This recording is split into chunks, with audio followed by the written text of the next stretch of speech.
welcome to my third vlog. I'm Maddie. Today we're going to be learning about some Japanese cuisine from my friend, who is also Japanese. Her name is Tristyn. Say hi, Tristyn. Konnichiwa, Maddie. Konnichiwa, Tristyn. Okay, so what are we going to be making today, Tristyn? Well, today we are going to be making a traditional Japanese dessert, I guess you could say, and it's called mochi. Mochi is basically a rice cake that traditionally we Japanese people make on New Year's, and essentially we do it to bring good fortune into the new year. Wow. Okay, so today we're going to be using the microwave to make it because we're a little short on time. But how do they usually make it, Tristyn? Well, usually you would take this sweet rice and you would steam it and pound it with a wooden hammer, and then you take it and roll it in what's called katakuriko, which is a potato starch, but today we will be using cornstarch as a substance.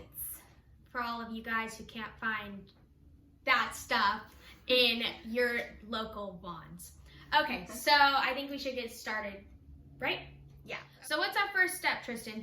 Alrighty, so first we are going to take our handy dandy Pam here, and we're going to spray this tray that we will be pouring into here after mixing all of our ingredients together. So, can you use a bundt pan, or does it have to be this?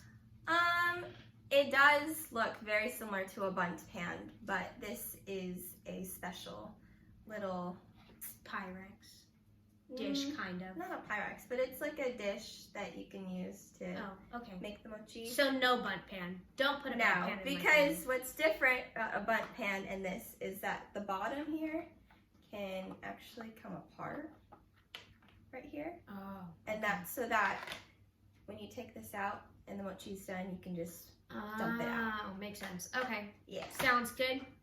All right, let's make sure that's nice and tight. So we're gonna spray the Pam in the pan. Yep. Right now. For our first step. All right. Okay. So now we're actually gonna pull outside, right? Yeah. Okay. Now we're gonna put this aside, and we are going to use a Pyrex to mix all of our ingredients here. Okay. What's our first ingredient? First, let's start with 1.5 cups of mochiko. Okay. What's mochiko? Mochiko is this box right here. So this is our little shortcut to actually pounding the sweet rice and steaming it. And instead, the mochiko here is already formed into powder. So we will be using this because it's quicker. Makes sense. All right, so we've got 1.5 cups of that. Nice. Now we need 3/4 cup of sugar. Sugar, that's on my side. Got it. Got it. Okay. Okay. Alrighty. Nice. Okay, now how about we do some salt? Let's do all our dry ingredients first. So for this, we need 1/4 teaspoon of it. Am I doing it? Okay. Yeah. Okay. Is that good? Mm-hmm. Okay. All right. Salt done. What's next? Okay. Now I think we should mix it. Okay. So where did our mixer go? Well, let's grab one here. All right.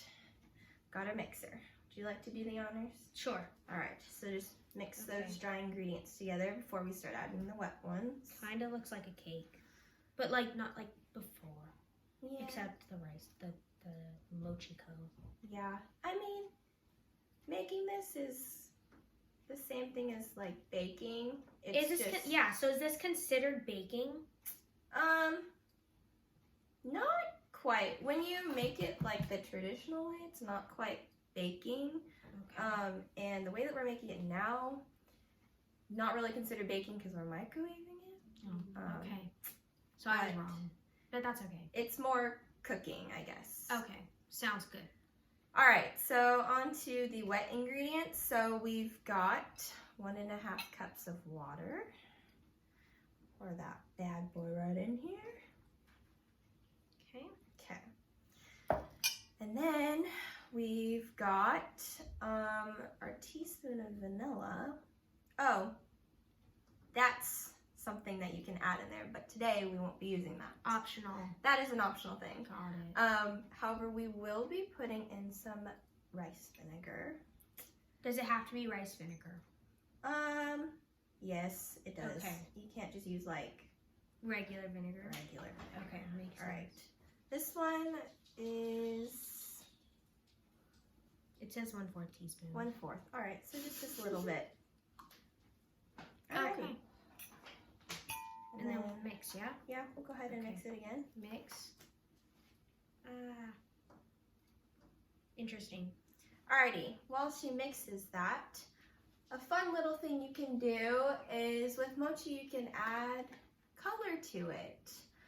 Because we're not making a specific flavor, this one's just going to be sugar flavored, we'll add some color to it. So what color do you want to make the mochi?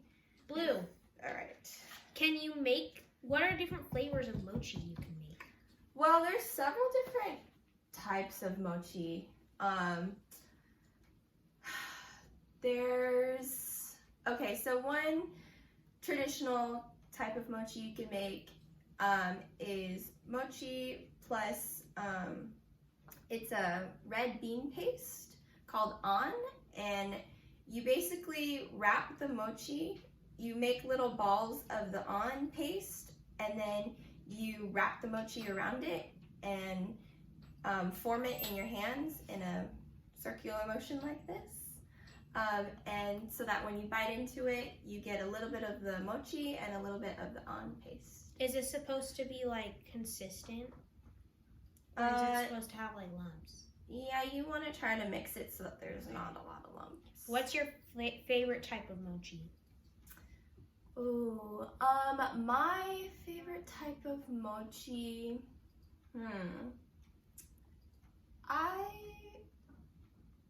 if I'm gonna be honest, I actually like this type of mochi. Like the traditional version or like the microwave version? The microwave version. But the traditional types are really good too.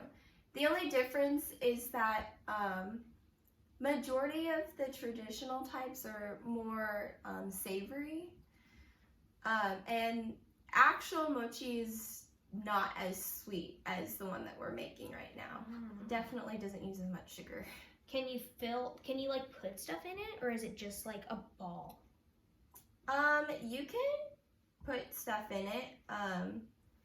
I've seen people, experiment and try even putting like peanut butter in the center of mochi, which is actually good. It's pretty good. I love peanut butter. Okay, is that good?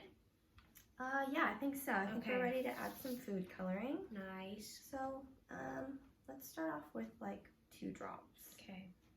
So we'll do 1 and 2. Go ahead and mix that around. Okay. Wow, that's fancy.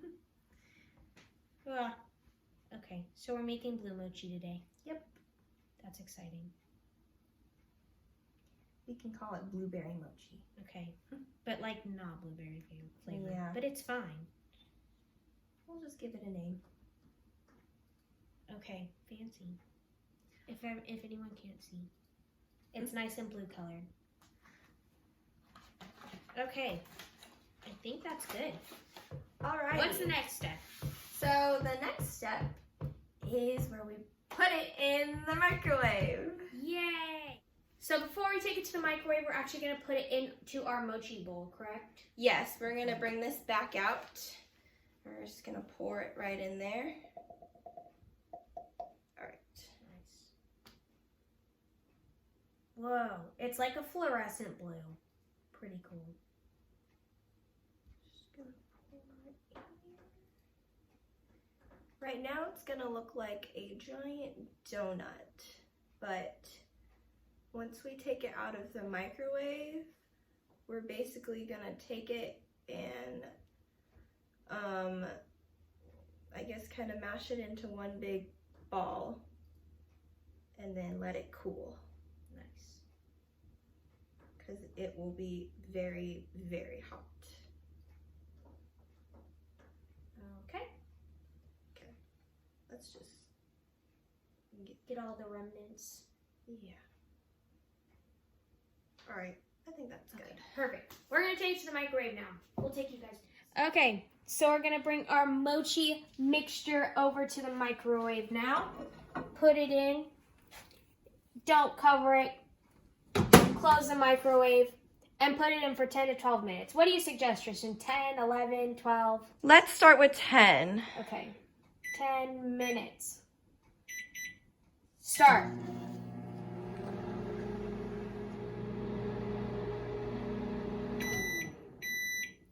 Alrighty, so we're all done here. If you want to take a closer look, I'm just gonna take our little spatula here and kind of feel around. Looks pretty good. Alright, so let's put this down and we're gonna take it out. Set it down right here. Wow. And that's our tray of cornstarch. Yes. Perfect. Alright, so now we've got our mochi here. Now when you take it out, it's going to be very hot. So be very careful not to burn yourself. So this is where our tray is going to come in handy here, because we're going to flip it onto the cornstarch here. Okay, it just came out. I didn't even have to use this. All right. So, See, it's steaming. So it's very hot. So I'm going to, all right, I'm going to let that sit for maybe a minute or so. Just get that to cool down. I don't want to burn my hands here. So yeah, let's wait for a minute and we'll be right back. Alrighty, so now that we've let the mochi cool for a little bit, we are going to go ahead and get right to it. So you want to take maybe like a pinch of the cornstarch and just kind of like spread it around on the surface. Do I need some on my hands? Yes, so if you're ever handling the mochi, you want to make sure that you always have some cornstarch on your hands so it doesn't stick to your hands. Oh, it's not sticking to my hands now. Well, just enough to have on the surface of your hands. Okay, got it. Okay, and then with the mochi, you also, it's gonna be a little bit hot when you deal with it, but you don't want to wait for it to get too cool, because then it'll get harder and harder to form it. So it's pretty hot. it is a bit hot, but you just kind of gotta work quickly. So, okay, yes. Okay, so what are we doing? Woo, that's really hot. Okay, so right now I'm going to kind of scooch some of the excess cornstarch to the sides here.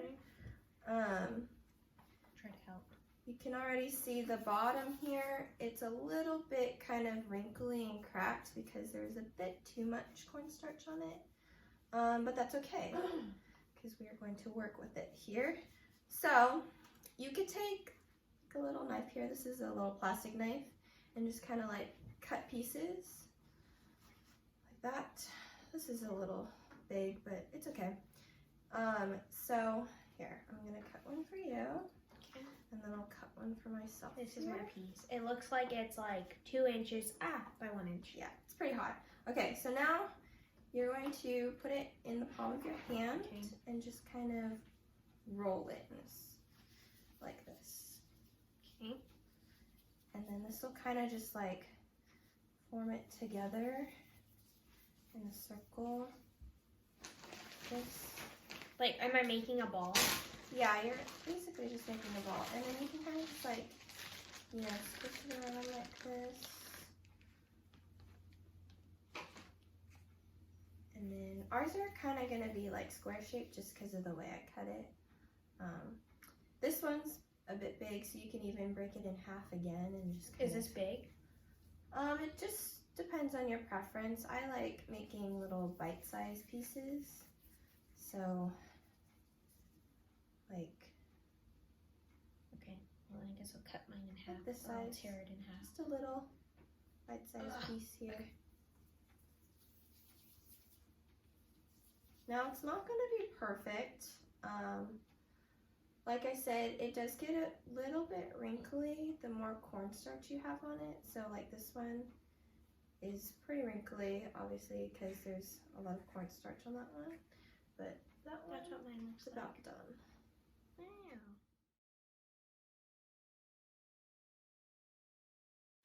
Okay guys, so we just finished making our mochi. This is what it looks like. It's blue. It's kind of like a blue-green. It looks a little green in the lighting. It's like greenish blue. It's blue. Okay, so we're gonna eat it now, right? Yes, but before we eat it, I'm going to teach you about a phrase that we say before eating essentially a meal or just any kind of food. And basically you're thanking whoever made the food for you and kind of receiving what they are giving you to eat. So it's called itadakimasu. I can't say it now. Okay, just say it with me. So it's itadakimasu. Itadakimasu. Yes. Yeah. Okay, ready one more time. Itadakimasu. Itadakimasu. There you go. I got it. Okay. So I'm now gonna eat our mochi.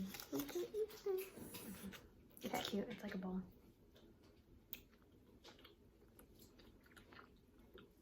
It reminds me. I don't know what it reminds me of. It's sweet though.